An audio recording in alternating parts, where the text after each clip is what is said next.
ओम नमो भगवते वासुदेवाय। हरे कृष्ण। श्री पुरुषोत्तम भगवान की जय। श्री लक्ष्मी नारायण की जय। आप सभी का दिन शुभ एवं मंगलमय हो। आज हम सुनेंगे अधिक मास पुरुषोत्तम मास महात्म कथा में 8वें अध्याय की कथा। सूत जी बोले, हे तपोधन, विष्णु और श्री कृष्ण के संवाद को सुनकर संतुष्ट मन से नारद नारायण से पुनः प्रश्न करने लगे। नारद जी बोले, हे प्रभु, जब विष्णु बैकुंठ चले गए तब फिर क्या हुआ, कहिए। आदि पुरुष कृष्ण और हरिसुत का जो संवाद है सब प्राणियों के लिए कल्याणकारक है। इस प्रकार प्रश्न को सुनकर फिर भगवान बद्री नारायण जगत को आनंद देने वाला बृहत आख्यान कहने लगे। श्री नारायण बोले, तदंतर विष्णु बड़े प्रसन्न होकर बैकुंठ गए और वहां जाकर हे नारद अधिमास को अपने पास ही बसा लिया।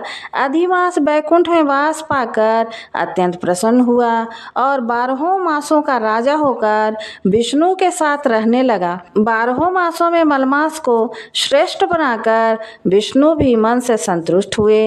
हे मुने, अनंतर भक्तों के ऊपर कृपा करने वाले भगवान युधिष्ठिर और द्रौपदी की ओर देखते हुए कृपा करके अर्जुन से यह बोले, हे राज शार्दुल, हमको मालूम होता है कि तपोवन में आकर आप लोगों ने दुखित होने के कारण पुरुषोत्तम मास का आदर नहीं किया। वृंदावन की शोभा के नाथ भगवान का प्रिय पात्र पुरुषोत्तम मास आप वनवासियों का प्रमाद से व्यतीत हो गया। भीष्म, द्रोणाचार्य, कर्ण के भय से संत्रस्त मन आप सब लोगों ने भय और द्वेष से मुक्त होने के कारण प्राप्त पुरुषोत्तम मास का ध्यान नहीं किया। कृष्ण द्वैपायन व्यासदेव से प्राप्त विद्या के आराधन में तत्पर रणवीर अर्जुन के इंद्रकील पर्वत पर चले जाने पर उसके वियोग से दुखित आप लोगों ने पुरुषोत्तम मास को नहीं जाना। अब यदि आप यह पूछें कि हम क्या करें, तो मैं यही कहूँगा कि भाग्य का अवलंबन करो। पुरुषों का जैसा अदृष्ट होता है वैसा ही सदा भासता है। भाग्य से उत्पन्न जो फल है वह अवश्य भोगना पड़ता है। सुख दुख भय कुशलता इत्यादि भाग्यानुसार ही मनुष्यों को प्राप्त होते हैं। अतः अदृष्ट पर विश्वास रखने वाले आप लोगों को अदृष्ट पर निर्भर रहना चाहिए। अब इसके बाद आप लोगों के दुख का दूसरा कारण और बड़ा आश्चर्यजनक इतिहास के सहित कहते हैं। हे महाराज, हमारे मुख से कहा हुआ सुनो। श्री कृष्ण बोले, यह भाग्यशालिनी द्रौपदी पूर्व जन्म में बड़ी सुंदर मेधावी ऋषि के घर में उत्पन्न हुई थी। समय व्यतीत होने पर जब 10 वर्ष की हुई तब क्रम से रूप और लावण्य से युक्त अति सुंदरी और आकर्षक नेत्र से शोभामान हुई। चातुर्य गुण से युक्त यह अपने पिता की एकमात्र इकलौती कन्या थी। अतः चतुरा गुणवती सुंदरी यह पिता की बड़ी लाडली थी। मेधावी ने सदा लड़के की तरह इसे माना, कभी भी अनादर नहीं किया। यह भी साहित्य शास्त्र में पंडिता और नीति शास्त्र में भी प्रवीणा थी। इसकी माता इसकी छोटी अवस्था में ही मर गई थी। पिता ने ही प्रसन्नतापूर्वक पाला पोसा था। पास में रहने वाली अपनी सखी के पुत्र पौत्र आदि सुख को देखकर इसको भी अस्पृहा हुई और तब यह सोचने लगी कि हमें भी यह सुख कैसे प्राप्त होगा। गुण और भाग्य का निधि सुख देने वाला पति और सतपुत्र कैसे होगा। इस प्रकार मनोरथ विचारती हुई सोचने लगी कि पहले मेरा विवाह उपस्थित था, परंतु भाग्य ने बिगाड़ दिया। अब क्या करने से अथवा क्या जानने से एवं किस देवता की उपासना करने से या किस मुनि के शरण जाने से अथवा किस तीर्थ का आश्रय करने से मेरी मनोकामना पूर्ण होगी। मेरा भाग्य कैसा सो गया कि कोई भी पति मुझको वरण नहीं करता। पंडित पिता भी मेरे दुर्भाग्य से मूर्ख हो गए हैं। बड़ा आश्चर्य है, विवाह का समय उपस्थित होने पर भी मेरे समान वर को पिता ने नहीं दिया। मैं अपनी सहेलियों के बीच प्रमुख हूँ, परंतु कुमारी होने के कारण पति दुख से पीड़ित हूँ। जैसी मेरी सखियाँ पति सुख को भोगने वाली हैं, वैसे मैं नहीं हूँ। मेरी भाग्यवती माता क्यों पहले मर गई। इस प्रकार चिंता से व्याकुल कन्या मनोरथ रूप समुद्र के मोह रूप जल में निमग्न हो शोक मोह रूप लहरों से पीड़ित हो गई। इसके पिता मेधावी ऋषि भी कन्या के लिए कन्या के समान वर ढूंढने के हेतु देश विदेश भ्रमण करने के लिए निकले, परंतु कन्या के अनुरूप वर न मिलने से अपने मनोरथ में निराश हुए। कन्या के और अपने भाग्य से कन्यादान रूप संकल्प के पूर्ण न होने से दैवयोग के कारण बड़ा भारी दारुण ज्वर उन्हें आ गया। सब अंग ऐसे टूटने लगे जैसे समस्त अंग टूट टूट कर अलग हो जाएंगे और ज्वर की ज्वाला से व्याकुल हुए श्वासोच्छ्वास लेते महादारुण मूर्छा से मदिरा पान से उन्मत्त की तरह पैर लड़खड़ाते गिरते पड़ते किसी तरह घर में आए और आते ही पृथ्वी पर गिर पड़े। भय से विह्वल कन्या जब तक पिता को देखने आई तब तक कन्या को स्मरण करते हुए मेधावी मुनि मरणासन हो गए। भाग्य के फलस्वरूप बल से एकाएक कांपने लगे और कन्यादान प्रसंग से उठा हुआ जो महोत्सव था वह जाता रहा।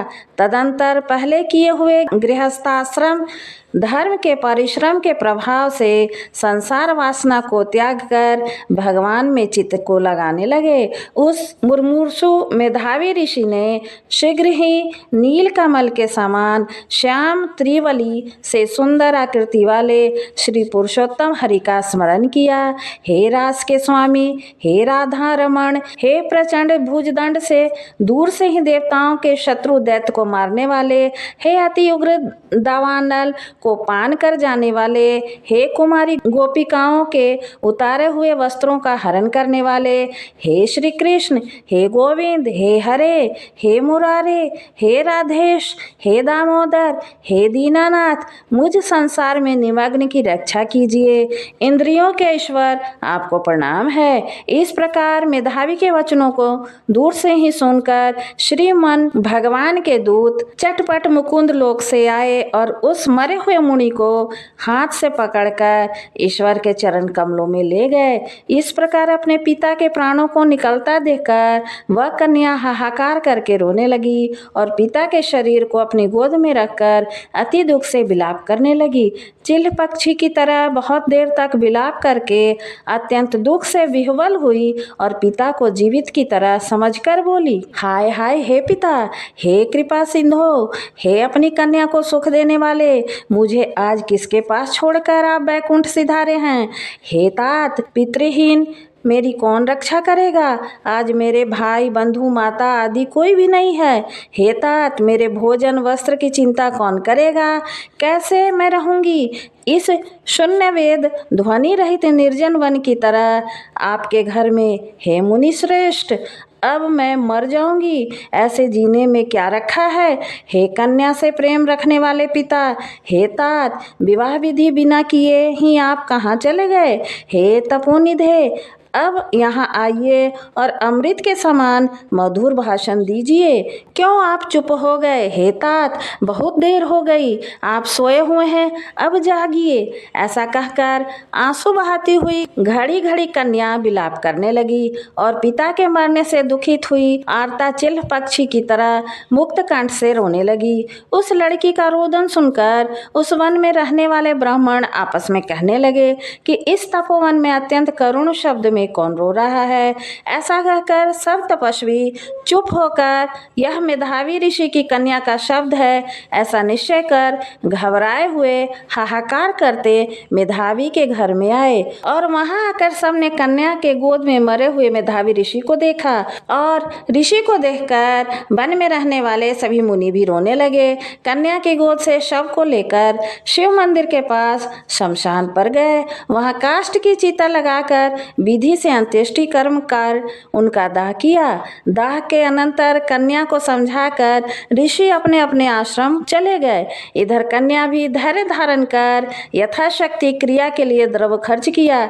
इस प्रकार पिता की मरण क्रिया को करके कन्या इसी तपोवन में निवास करने लगी और पिता के मरण रूप दुखाग्नि में जली हुई रंभा की तरह व्यथित होती हुई एवं बछड़े के मर जाने से जैसे गौ चिल्लाती है और खाती नहीं दुर्बल होती है, वैसे ही यह वाला भी दुखित हुई। आज की कथा यहीं पूर्ण हुई। अध्याय 9 की कथा हम कल की कथा में सुनेंगे। तो प्रेम से बोलिए श्री पुरुषोत्तम भगवान की जय, श्री लक्ष्मी नारायण की जय, श्री कृष्ण की जय, सभी देवी देवताओं की जय।